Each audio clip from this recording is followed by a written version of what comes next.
Հարգելի հետևորդներ, ABC լուրերն ուղիղ եթերում սկսում է իր աշխատանքը, ես Գառնի Մութաֆյանն եմ, բարի առավոտ։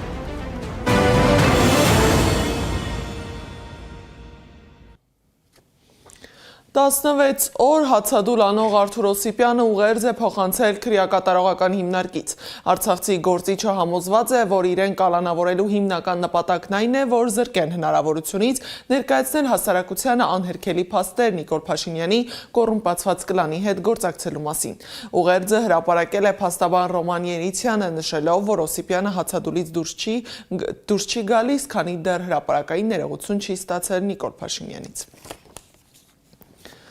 Ամենայն հայոց կաթողիկոսն ընդունել է արցախահայության ներկայացուցիչներին, անդրադարձել են բռնի տեղահանված արցախցիների առջև ծառացած հիմնախնդիրներին, նրանց հոգևոր կյանքին և սոցիալական կարիքներին, նրանց արդար իրավունքների և Արցախի հոգևոր մշակութային ժառանգության պաշտպանությանն առնչվող հարցերին։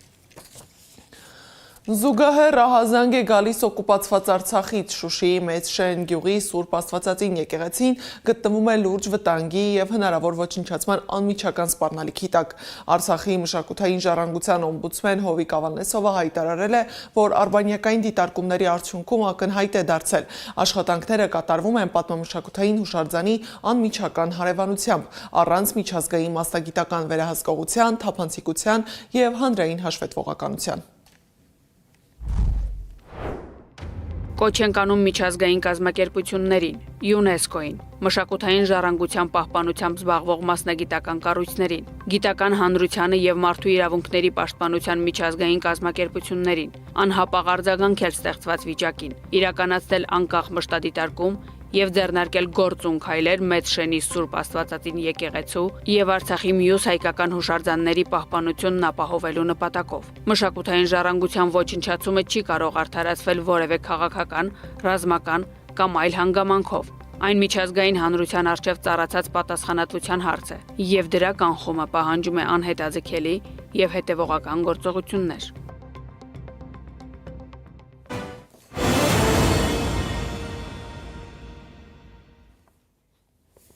Գագիկ Ծառուկյանը դատի է տվել Նիկոլ Փաշինյանի զրպարտության և վիրավորանքի համար։ ABC մեդիային փաստաբան Արամ Օրբելյանը հայտնել է, որ հանցագործության հիմքը օրեր առաջ բրիֆինգի ժամանակ արած հայտարարություններն են։ Այսօր ևս Նիկոլ Փաշինյանը մի քանի հայտարարություններ է արել, ուստի հայցերի ծավալը կարող է ավելանալ։ Հանրապետության հրապարակում տեղի է ունեցել ուժեղ Հայաստանի նախընտրական քարոզարշավի եզրափակիչ հավաքը։ Կուսակցության անդամները և համակիրները երթով շարժվել են Հանրապետության հրապարակ։ Քաղաքական ուժի դեմքերի հայտարարությունները մեկ տեսանյութում առանց մեկնաբանության։ Ադրբեջանի ղեկավարը, Ադրբեջանի նախագահը հայտարարել է 3 ամիս առաջ, որ իրենք պետք է վերադառնան այստեղ, ոչ թե տանկերով, այլ ավտոմեքենաներով, որ իրենք պետք է իբր վերադառնան իրենց պատմական հողեր, բառացի։ Ադրբեջանի հոգևոր առաջնորդը հայտարարել է, որ Հայաստանում կան 400 մզկիթ, որ պետք է վերակառուցվի։ Հայաստանի ազգային ժողովի նախագահը հայտարարել է, որ ադրբեջանցիները ու հայերը պետք է սովորեն իրար հետ ապրել, եւ նա չի բացառում, որ ինչ որ ադրբեջանցիներ կգան Հայաստան ապրեն։ Մենք ասում ենք,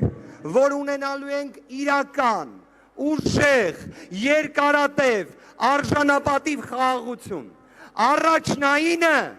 համարելով մեր հասարակության բարեկեցությունը, հայ մարդու բարեկեցությունը,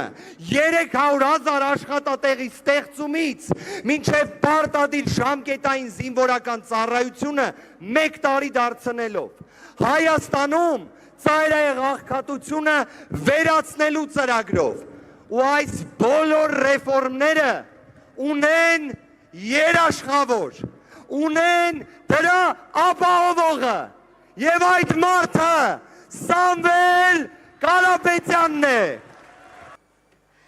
Ինչպես որ բոլոր արցախցիները, ես վախենում եմ մեռնեմ առանց Արցախը տեսնելու, մեռնեմ առանց իմ հոր գերեզմանը գնալու։ Ամեն օր ես արտանում եմ ցավը իմ սրտում, ամեն օր ես արտանում եմ աշխարհի ցավից նեղացած։ Բայց եւ հաղթահարում եմ այդ ցավը հանուն Հայաստանի, հանուն իմ երեխաների ապագայի եւ ձեզ հետ միասին մենք հաղթելու ենք։ Այս օրերին Երևանը աղմկոտ է։ Հայաստանում աղմուկ է։ Ահա որ մեծ աղմուկ։ Բայց եթե մենք մի պահ բոլորս լռենք, քար լռություն պահպանենք, մենք կլսենք հերվում ծածանվող եռաբլուրի դրոշի ձայները։ Այս ձայնը։ Լսենք։ Լսի Նիկոլ։ Ուշադրի լսի։ Սա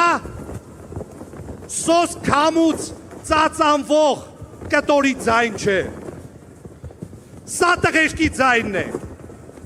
Են 18, 20, 30, 40, 50, 60 տարեկան տղամարդ տղեկի ձայնը, որոնք երբ զենքը ձեռքին թշնամու առաջ կանգնած են եղել, հաստատ լուրջ չեն եղել։ Նրանց աչքերը հայերեն է գոռացել, նրանց սրտերը հայերեն է գոռացել, նրանց հոգիները հայերեն է գոռացել։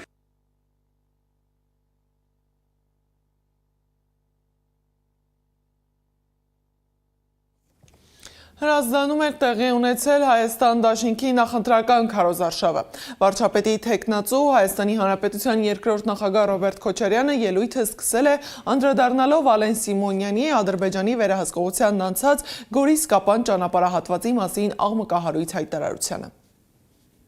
Մենք մի թքող պաշտոնյա ունենք, որ ասաց, որ մենք ենք հանձնել։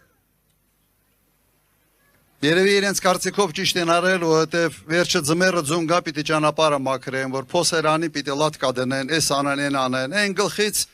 հանձնեցին, թո Ադրբեջանը տարապի այդ ճանապարհը պահելով, սպասարկելով։ Երևի սա է սրանց տրամաբանությունը։ Եթե տրամաբանությունը սա է, ուրեմն հերթով Սյունիք, Վարդենիս եւ այլ, սենց գալով են, հանձնելով։ Որովհետև այդ շնորհքը իրենք չունեն։ Հող պահելու, երկիր պահելու և պաշտպանելու։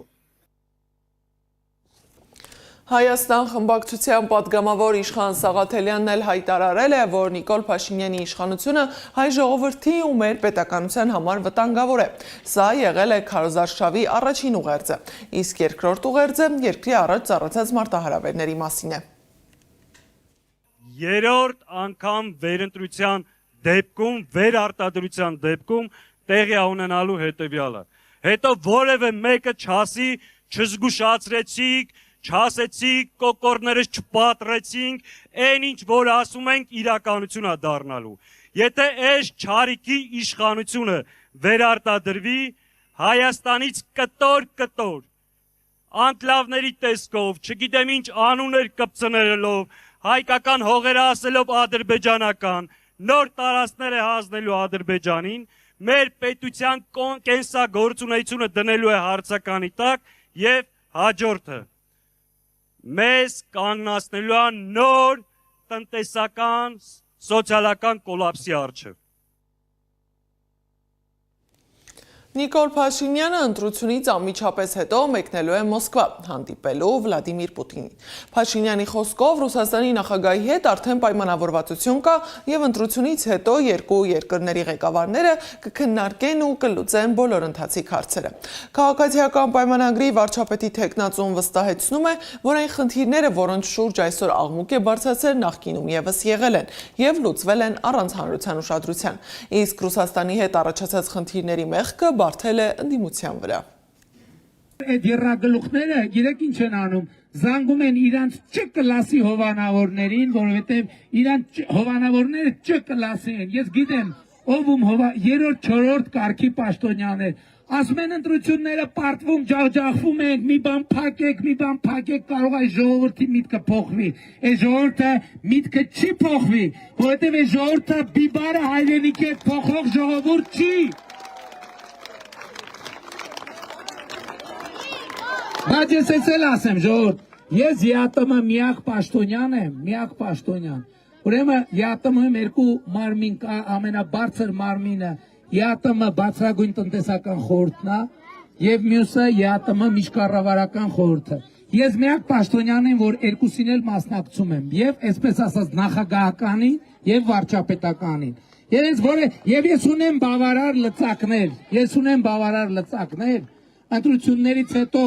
ձեր վստահության արժանանալու դեպքում ես կգնամ եւ այդ հարցերը կլուծեմ տեղում։